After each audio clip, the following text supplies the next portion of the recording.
আসসালামু আলাইকুম। প্রিয় দেশবাসী, আপনারা জানেন যে গত 21শে আগস্ট আমাদের বৈষম্য বিরোধী ছাত্র আন্দোলনের পক্ষ থেকে স্বাস্থ্য ও পরিবার কল্যাণ মন্ত্রণালয়ের অধীনে একটি স্বাস্থ্য বিষয়ক কেন্দ্রীয় কমিটি করা হয়, যার প্রধান কাজ ছিল এই জুলাই বিপ্লবে আহত হওয়া এবং শহীদ হওয়া ব্যক্তিদের তালিকা প্রণয়ন এবং সার্বিক সহযোগিতায় এগিয়ে আসা। তো গত এক মাসে আসলে আমাদের কাজের অগ্রগতি কতটা, দেশবাসীর কাছে অনেক প্রশ্ন তাদের মনে যে আসলে কাজের অগ্রগতি কি, শহীদদের লিস্ট এখনো প্রকাশ হচ্ছে না কেন, আহতদের লিস্ট এখনো প্রকাশ হচ্ছে না কেন, এবং বৈষম্য বিরোধী ছাত্র আন্দোলন আসলে এখানে কি ভূমিকা নিচ্ছে। তো প্রথমে ক্ষমা চেয়ে নিচ্ছি যে আসলে আমরা এই প্রতিদিন যে কাজগুলো করেছি তার একটি আপডেট আমাদের উচিত ছিল এই আপডেটগুলো নিয়মিত বেসিসে দেওয়া, কিন্তু আমরা আসলে কাজে ফোকাস করেছিলাম। প্রচারের গুরুত্বটা আমরা আসলে বুঝিনি, আমাদের কোনো পেয়ার টিমও ছিল না। সো এই বিষয়টা নিয়ে আমরা দেশবাসীর কাছে ক্ষমা চেয়ে নিচ্ছি। আমরা যদি প্রচারটা জারি রাখতাম তাহলে হয়তো আমাদের কাছে আরো বেশি তথ্য এবং আমাদের মিসিং জিনিসগুলো অ্যাড্রেস করতে সহযোগিতা হতো।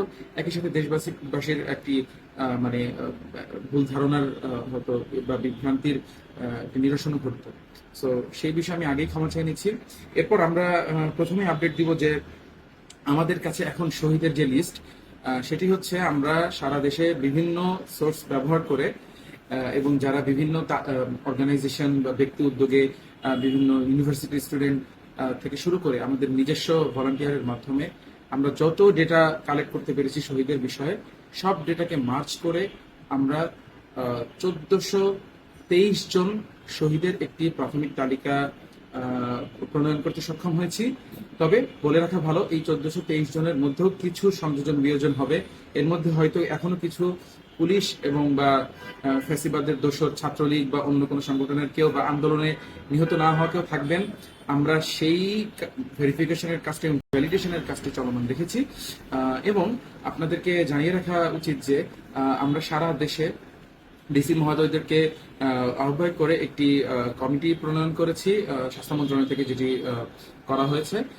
সেখানে ডিসি আছেন, এসপি আছেন, প্রত্যেকটি উপজেলার ইউএচএফ ও ইউএনওকে সঙ্গে নিয়ে বৈষম্য বিরোধী ছাত্র আন্দোলনের পক্ষ থেকে অন্তত 2 জন করে প্রত্যেকটি জেলায় একটি কমিটি করা হয়েছে যারা এই ভেরিফিকেশনের কাজটি করছেন। আমাদের এন্ড থেকে আমরা ফোন কলের মাধ্যমে এবং তাদের সঙ্গে সরাসরি যোগাযোগ করে তাদের কাছ থেকে ডেটা এবং প্রুফ, যেমন আপনার হচ্ছে ডেথ সার্টিফিকেট, তারপরে হচ্ছে আপনার এনআইডি, এই সকল কিছু কিন্তু আমরা কালেক্ট করছি এবং তার মাধ্যমে আমরা ভেরিফিকেশন যাচ্ছি। সো এখানে আসলে ক্রস চেকিংটা নানা পর্যায়ে হচ্ছে, আমাদের এন্ড থেকে একটি হচ্ছে, এবং এই যে ডিসি মহোদয়দেরকে প্রধান করে যে কমিটি করা হয়েছে তারা প্রশাসনকে এবং পুলিশ প্রশাসনকে কাজে লাগিয়ে একটি ভেরিফিকেশনের কাজটি চলমান রেখেছেন।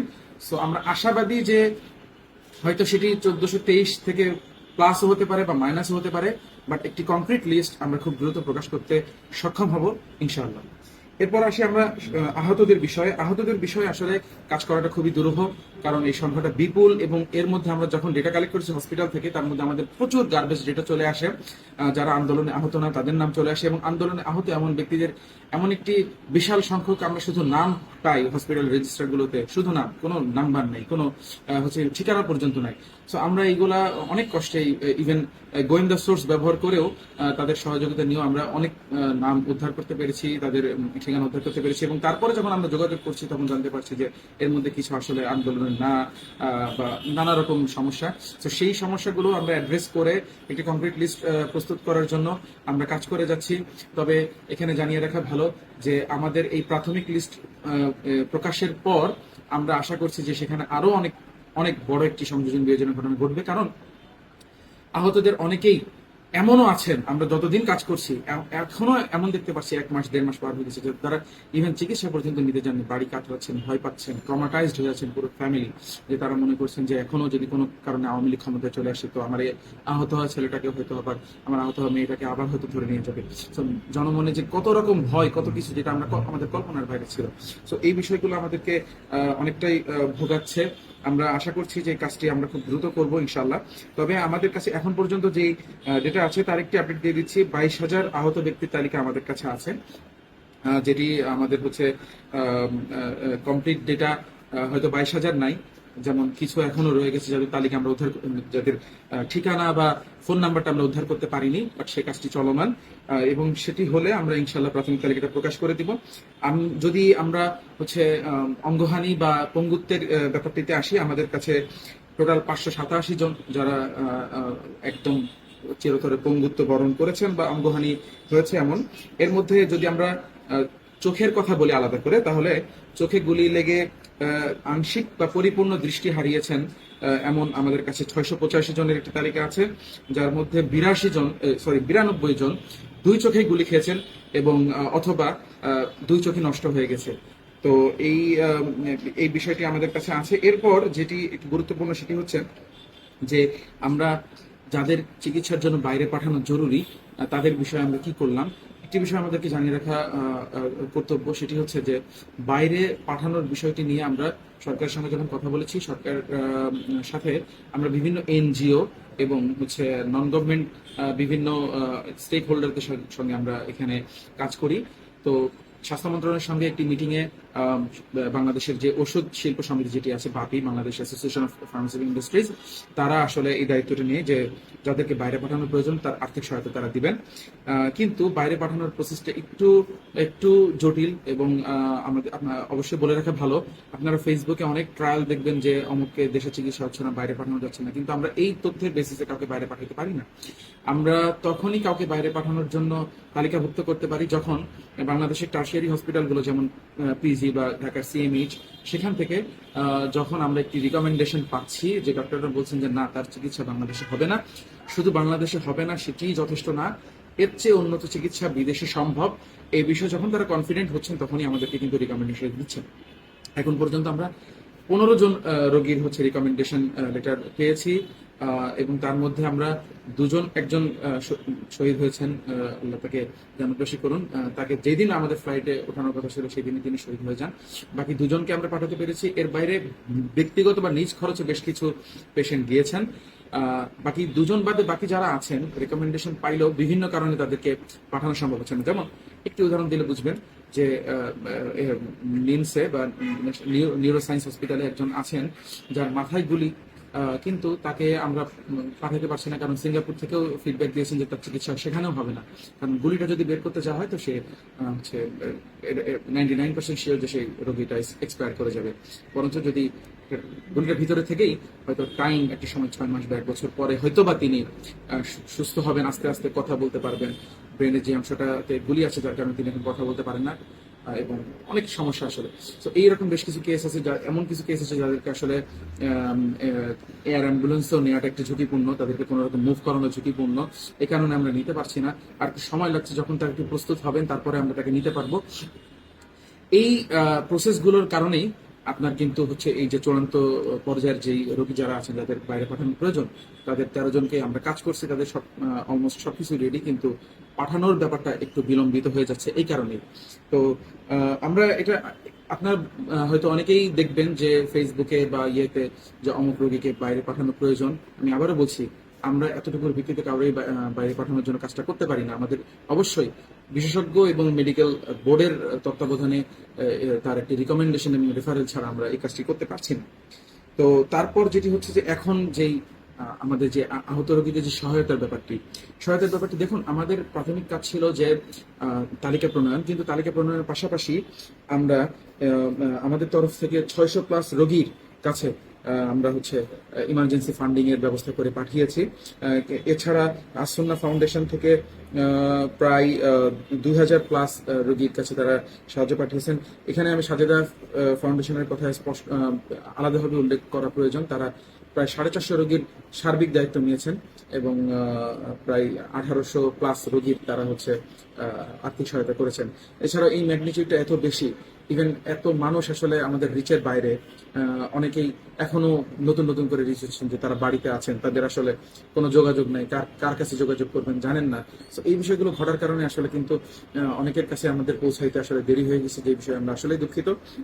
কিন্তু আমরা আমরা নিশ্চিত করার চেষ্টা করেছি যে কোনোভাবেই যেন যাদের ইমার্জেন্সি ফান্ডিং এর কষ্ট যারা হচ্ছে, হয়তো চিকিৎসা ফির ব্যবস্থা তো আমরা বহু আগে করেছি ঢাকার 13টি হসপিটাল ইনক্লুডিং সিএমএইচ, কিন্তু চিকিৎসা ফ্রি হওয়াটাই তো আসলে যথেষ্ট না। অনেকের ফ্যামিলি কিন্তু এখানে তারা টিকতে পারছেন না, তাদের খাওয়ার টাকা নাই। আমরা যখনই এমন খবর পাচ্ছি তাদের কাছে আমরা আমাদের সাহায্য পৌঁছানোর চেষ্টা করছি। আমাদের নিজেদের কাছে ফান্ডিং নাই, কিন্তু আমরা বিভিন্ন ডোনার গ্রুপ, ইন্টারেস্টেড গ্রুপকে আমরা আমাদের তালিকায় রেখে দিয়েছি, যাদের মাধ্যমে আমরা কাজটা করছিলাম। এখন যে বিষয়টির আপডেট সেটি হচ্ছে যে জুলাই ফাউন্ডেশন গঠিত হয়েছে আপনারা জানেন, এবং জুলাই ফাউন্ডেশন 100 কোটি টাকা বাজেট নিয়ে শুরু করেছে। আমাদের টার্গেট হচ্ছে জুলাই ফাউন্ডেশনের সঙ্গে আমাদের বৈঠকে আমরা টার্গেট নিয়েছি যে এই 30 সেপ্টেম্বরের মধ্যে বাংলাদেশের সকল প্রান্ত থাকা যত হসপিটালে ভর্তি থাকা রোগী আছেন, গ্রেভলি ইনজুর্ড যারা যারা হচ্ছে অঙ্গহানি বা পঙ্গুত্ব বরণ করেছেন, বা আই ইনজুর্ড যারা চোখে ইনজুরি হয়েছে যাদের, এবং যাদের গান শট শরীরে গুলি লেগেছিল, এমন প্রত্যেক ইনজুর্ড পেশেন্টের কাছে আমরা এই আর্থিক সহায়তা পৌঁছাতে সক্ষম হবো। তবে একটা বিষয় বলে রাখা জরুরি, সেটি হচ্ছে যে এই যে প্রাথমিক 1 লক্ষ টাকার কথা আপনারা যেটি দেখেছেন সেটি একেবারে একটি প্রাথমিক ব্যাপার। এটি পূর্ণাঙ্গ না, এটি হচ্ছে চূড়ান্ত না, কারণ সরকার এবং ফাউন্ডেশন কিন্তু আলাদা। সরকার কিন্তু একটি হচ্ছে নীতিমালা নিয়েছে, খসড়া নীতিমালা প্রায় এখনো চূড়ান্ত হয়নি, খুব দ্রুত চূড়ান্ত হয়ে আসবে। সেখানে প্রত্যেক শহীদ পরিবারকে এককালীন 8 লক্ষ টাকা দেওয়ার কথা বলা হয়েছে, এবং প্রয়োজনে তাদেরকে ভাতা মাসিক 20,000 থেকে 30,000 ভাতার কথাও বলা হয়েছে, এবং আহতদের জন্য সর্বোচ্চ 4 লক্ষ টাকার কথা বলা হয়েছে। এটি সরকার করবে, কিন্তু সরকারের বাইরে এখানে এই যে জুলাই ফাউন্ডেশন যেটি করা হয়েছে এটি কিন্তু সবসময় চালু থাকবে। এটি কিন্তু এমন না যে এই সরকার চলে গেল, পরে সরকার আসলে এটি বন্ধ হয়ে যাবে, পরে সরকার আসলে হয়তো সরকারি সাহায্যের ব্যাপারটা বন্ধ করতে পারবে, কিন্তু জুলাই ফাউন্ডেশনের ব্যাপারটা কিন্তু কখনোই বন্ধ হবে না। এটি কিন্তু সরকারি কোনো ফাউন্ডেশন নয়, এই বিষয়টি আমাদের জেনে রাখা জরুরি। এছাড়া যে এনজিও গুলো আছে তারাও আমাদেরকে যথেষ্ট হেল্প করছেন, বিশেষ করে যারা অঙ্গহানির শিকার হয়েছেন, যাদের হাত পা কাটা গিয়েছে, তাদের যে হচ্ছে প্রস্থেটিক লিম্বস যে যোগানের ব্যাপারটি নিয়ে অনেক পার্টি এখানে ইন্টারেস্টেড। আমি বিশেষ করে আমাদের বাংলাদেশের ব্র্যাক এর কথা বলতে চাই। তাছাড়া চায়না থেকে একটি ইন্টারেস্টেড গ্রুপ কিন্তু আমাদের সঙ্গে এর আগে এসে সাক্ষাৎ করেছিলেন স্বাস্থ্য উপদেষ্টা নুরজাহান আপার সঙ্গে। তারা মিটিং করে গিয়েছিলেন যে তারা হচ্ছে এই যে যারা হচ্ছে আপনার ট্রমা বা হচ্ছে আপনার অর্থোপেডিক্সের রোগী, এবং যারা হচ্ছে আপনার এই চোখে আঘাতপ্রাপ্ত, তাদের দায়িত্ব তারা নেবেন। ইভেন প্রস্থেটিক্স যদি দেওয়ার প্রয়োজন হয় তারা দিবেন, এবং তারা এই সপ্তাহে আবার আসবেন বলে তারা আমাদেরকে নিশ্চিত করেছেন, এবং খুব দ্রুতই সেটার কাজটাও শুরু হয়ে যাবে ইনশাআল্লাহ।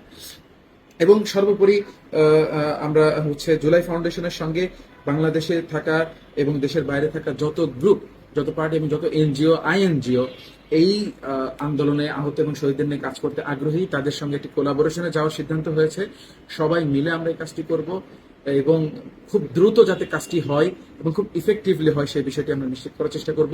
বিশেষ করে রিহ্যাবিলিটেশন, অর্থাৎ এই যে যারা আহত হয়ে চিরতরে একটু ক্ষতিগ্রস্ত হয়েছেন, শহীদ পরিবার এবং আহত পরিবার, তাদের ক্লিনিক্যাল রিহ্যাবিলিটেশন থেকে শুরু করে ইকোনমিক রিহ্যাবিলিটেশন এবং অকুপেশনাল, যাদের হচ্ছে চোখ হারিয়েছেন তাদেরকে বিভিন্ন কারিগরি আপনার হচ্ছে প্রশিক্ষণের মাধ্যমে তাদেরকে হচ্ছে স্কিল করে তোলা, এবং তাদেরকে হচ্ছে বিভিন্ন জব বা চাকরির ব্যবস্থা করা।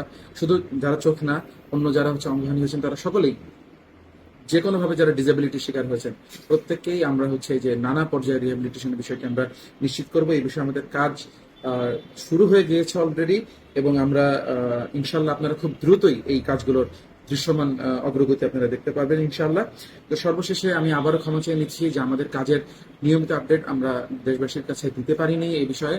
তবে আপনারা এখন থেকে ইনশাআল্লাহ এই পেজটি আপনারা হচ্ছে লাইক করে আপনারা ফলো করে রাখবেন।